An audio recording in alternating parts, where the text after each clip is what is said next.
Okay, you guys, I don't know how to start this. I'm sure a lot of you guys know, based off of Facebook, but for those of you who don't, on Saturday, Robert had 2 different strokes. And there's been a lot of different stories going around of what actually happened. And so Austin reached out to Robbie, who was here the whole time when it all went down. And I want Robbie to tell you guys exactly what happened because I wasn't even here for the beginning part of this.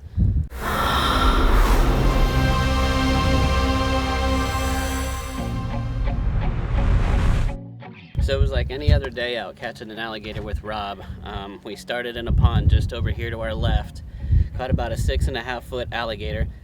Everything was great. We moved on to check another pond, trying to find a big gator that is supposedly out here.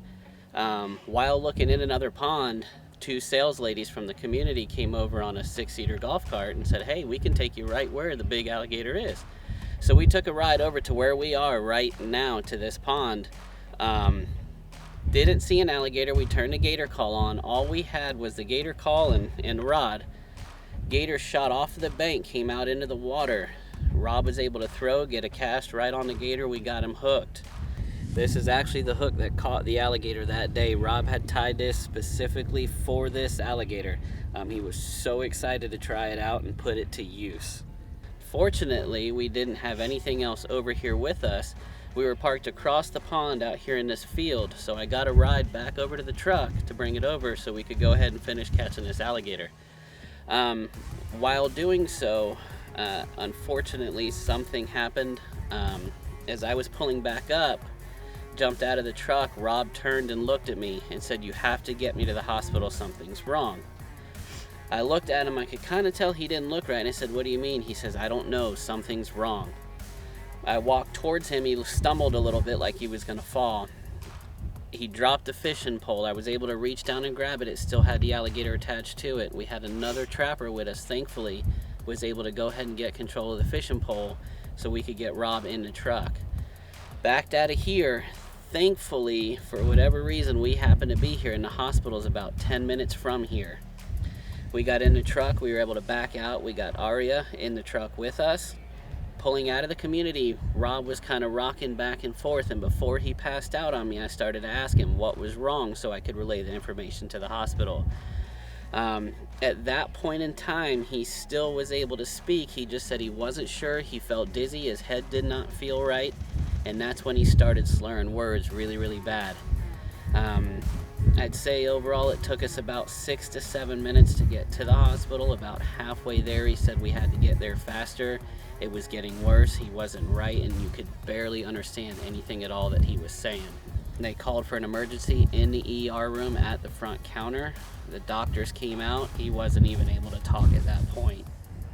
I realized I needed to reach out to Sarah to let her know what was going on, but unfortunately when we rushed out of here, I didn't have a phone, Rob didn't have a phone, we had nothing at all. We drove separate that morning. So I had Emma and Robert had Aria, and they were meeting Robbie because Robbie already had everything dialed in here. I just saw the fear in Rob's eyes, and it's just really hard. It's really hard to know that something's going wrong and you don't know how to fix it, and you don't know the level of it, of if it's permanent, if it's not. You just don't know all these things when something happens.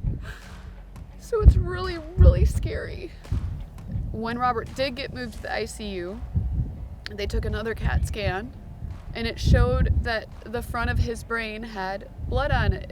It was bleeding. They called it a bleeding stroke.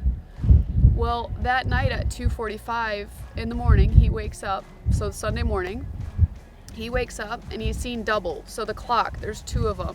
Fingers, there's instead of 2, there's 4. And he was getting sick again, super nauseated, super dizzy. And so they rushed him to another CAT scan. Well, the next CAT scan showed that he had a second stroke. And the second stroke was because of lack of oxygen.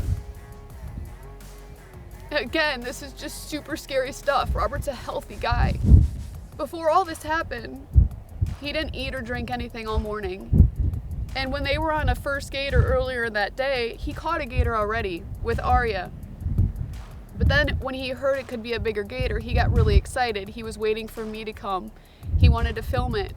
So he chugged a Red Bull. And the Red Bull is the cause of the first stroke. It's RCVS is what Robert had.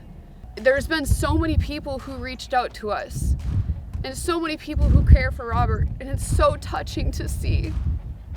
And we've asked for prayers, and it's really hard to accept help from people because we've worked so hard to get to where we're at, and we always try to help other people. So it's been a huge challenge to let people help us. And just prayers alone is all I'm asking for, to continue letting him heal in the right direction, because he is susceptible in the first little bit for something like this happening again, for him to have a relapse. So I'm doing my best to keep him at bay and not go past these limits that he has to set for himself. But it's just been really, really emotional to watch my husband, who's 46, have 2 strokes when he's really healthy. But I know he's so thankful. He hasn't even had his phone since Saturday. I took it away. I'm trying to let his brain rest. So I took it away, and I'm trying to just not let him look at a screen or look at a phone or worry about work and business and all the bills. I don't want him to worry. And Austin's behind the camera right now. And Austin and Sebastian have stepped up in more ways than I can possibly count. And Walt and Betty have been there every step of the way. And Walt's helping him, give him advice about his stroke and how he overcame it. And Betty is there because she knows everything about Rob, so she's advocating for him. We have such a just solid circle around us. And Robbie and Nikki have been there the whole time. If it wasn't for Robbie, Rob would have never made it to the hospital in time. I'm just so thankful he wasn't in Guyana.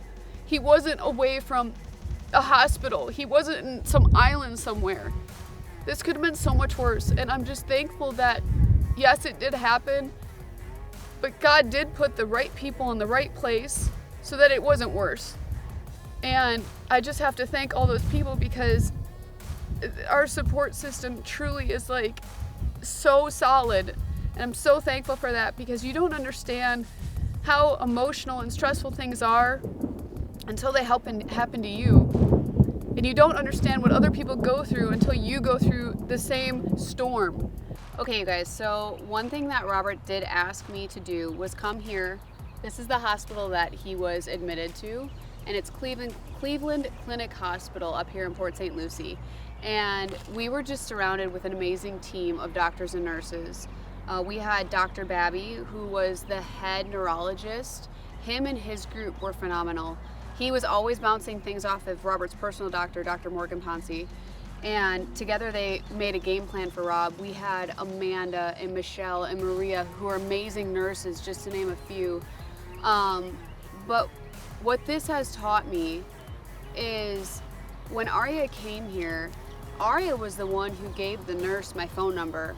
So it's really important for your kids to know your phone number. I know that sounds silly, but if it wasn't for Aria, they would have never known my phone number. Robert couldn't talk. He was in the CAT scan. Nobody knew my phone number. So I definitely wanted to say something about that.